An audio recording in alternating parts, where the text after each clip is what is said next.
अस्सलाम वालेकुम students. Active और पैसिव वॉइस, जिसे active tenses and passive tenses भी कहा जाता है, ऑब्वियसली हमारी राइटिंग और स्पीकिंग में बहुत इंपॉर्टेंट है। पहले तो मैं एक चीज़ क्लियर करूं, अक्सर हम एक्टिव टेंसेस, एक्टिव और पैसिव जब पढ़ा रहे होते हैं मैं बड़ा हैरान होता हूं बाज़ दफ़ा, लेकिन obviously we can expect this thing. हम उम्मीद कर सकते हैं, ऐसा हो सकता है, ये कोई ऐसी अनहोनी बात नहीं कि बाज़ लोग ऐसी सवाल भी करते हैं। मतलब मैं उनसे जब पूछता हूँ आपको टेंसेस आते हैं, तो वो कहते हैं हमें टेंसेस नहीं आते। ओके, फिर मैं पूछता हूँ, मतलब वो कहते हैं कि हमें टेंसेस तो आते हैं, वो खुद ही कहते हैं हमें टेंसेस आते हैं लेकिन हमें एक्टिव पैसिव नहीं आते। सो ये भी एक या हमें एक्टिव पैसिव आता है लेकिन हमें टेंसेस नहीं आते। सो ये क्या बात है? पहले तो आपको ये मालूम होना चाहिए, जिन लोगों को नहीं पता, कि टेंसेस को ही एक्टिव पैसिव कहा जाता है। ऐसा टेंस जिसमें काम करने वाला मौजूद है वो एक्टिव टेंस है, उसे टेंसेस कहा जाता है, और जिसमें नहीं मौजूद वो पैसिव है। सो पहले तो अपना माइंड क्लियर करें कि टेंसेस को ही एक्टिव वॉइस पैसिव वॉइस कहा जाता है। लेकिन आज का जो मेरा टॉपिक है वो ये है कि पैसिव वॉइस को हम एक्टिव और पैसिव में, उर्दू की बात हो रही है, उनमें डिफरेंशिएट कैसे करें और कैसे। अक्सर लोगों को सबसे बड़ी जो मेरे स्टूडेंट्स को कंफ्यूजन है, मैं तो ऑनलाइन क्लासेस की बेस पर वीडियो लेक्चर रिकॉर्ड करता हूं, जो क्वेश्चन वहां पर पूछे जा रहे होते हैं, जो स्टूडेंट अक्सर गलती कर रहे होते हैं ट्रांसलेशन में आगे पीछे, क्योंकि उनको स्टूडेंट्स को ऊपर फार्मूला आ जाता है कि ये पैसिव टेंस है, उसमें वर्ब की थर्ड फॉर्म आएगी, हेल्पिंग वर्ब ये होगा, ऐसे ऐसे। Future, let's suppose future indefinite tense है, उसमें विल भी आएगा, वर्ब की थर्ड फॉर्म आएगी, सिंगुलर प्लूरल के साथ विल भी आएगा। अब उन्हें ये पता है, लेकिन उनको ये ही नहीं पता लगता कि ये एक्टिव है या पैसिव है। आपको अगर पता होगा तो आप फार्मूला अप्लाई करेंगे। तो अक्सर लोगों को ये कंफ्यूजन है कि उनको पहचान ही नहीं हो पाती उर्दू में या इंग्लिश में भी बनाने को, उनको पता ही नहीं होता उर्दू की खास तौर पर कि ये एक्टिव है या पैसिव है। तो आज जो मैं ट्रिक एक डिफाइन करूंगा, मेरी ट्रिक अगर आप अप्लाई करें तो मैं चैलेंज करता हूं कि सवाल ही नहीं पैदा होता कि आपको कम से कम ये चीज समझने में आसानी ना हो कि एक्टिव और पैसिव की पहचान, ये एक्टिव है या ये पैसिव है। 1 मिनट में आपका ये कंफ्यूजन जो है सॉर्ट आउट हो जाएगी। हम स्कूल में जब होते हैं तो हमें जो पढ़ाया जाता है वो ये कहा जाता है कि अगर आपने देखना है जिसमें काम करने वाला मौजूद है, सब्जेक्ट मौजूद है, तो एक्टिव, नहीं मौजूद तो पैसिव। लेकिन कुछ ऐसे बच्चे होते हैं, स्टूडेंट्स होते हैं, उनको ये ही नहीं पता लगता है फिक्रे में सब्जेक्ट किधर है, मतलब काम, उनको ये भी नहीं पता होता इस फिक्रे में काम करने वाला है कौन।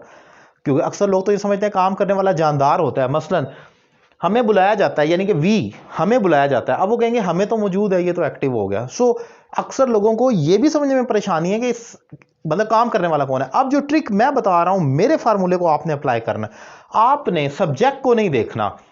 जो मैंने ट्रिक लिखी है, just look at the white board, इसकी तरफ देखें और इसको जरा पढ़ें गौर से, खुद भी पढ़ें। आप जब आप मेरा लेक्चर देख रहे हैं इसको खुद पढ़ें। Locate your verb. सबसे पहले आपने फिक्रे में अपना वर्ब देखना है। वर्ब के बगैर तो कोई भी फिक्रा एक्टिव या पैसिव मुकम्मल नहीं हो सकता, तो उसमें वर्ब तो लाजमी मौजूद होगा। सबसे पहले आपने वर्ब देखना है। फिर देखना है if the doer is there, यानी कि सब्जेक्ट, डूअर से मतलब है सब्जेक्ट, काम करने वाला। अगर आपका सब्जेक्ट उसको एक्ट को करने वाला मौजूद है तो एक्टिव, नहीं मौजूद तो पैसिव। कैसे? अब मैं जरा डिफाइन करता हूं। हमें बुलाया जाता है, आपने सबसे पहले हमें नहीं देखना बल्कि आपने सबसे पहले काम, इसमें एक्शन देखना। एक्शन क्या हो रहा है? बुलाना। तो क्या बुलाने वाला मौजूद है? वो मौजूद नहीं है, यानी कि हमें तो मौजूद है लेकिन बुलाने वाला मौजूद नहीं है, ये पैसिव है। नीचे एग्जांपल देखें, हम बुलाते हैं इसमें जरा गौर करें, इसमें वर्ब है, हम बुलाते हैं, तो वर्ब है बुलाना, बुलाने वाला मौजूद है हम, ये एक्टिव है। अब इंग्लिश किस तरह बनेगी ये एक अलग बहस है, उस पर आप लेक्चर दे। मैं तो सिर्फ आज जो डिफाइन कर रहा हूं, डिफरेंशिएट कैसे करना है, पकड़ना कैसे है उसको, उसकी ग्रिप कैसे करनी है कि ये एक्टिव है या पैसिव है। फिर देखें, वो मारता है, वर्ब क्या है? मारना, मारने वाला मौजूद है, वो, ये एक्टिव है। उसे मारा जाता है, अगेन देखें उसे, या चले मैं अली लिख देता हूं। अब लोग अली का नाम या हसन का नाम देकर फौरन कहेंगे तो सब्जेक्ट आ गया, ये तो एक्टिव हो गया। नहीं, गौर करें, उसे मारा जाता है, वर्ब है मारना, मारने वाला मौजूद है, उसे, वो मौजूद नहीं, ये पैसिव है।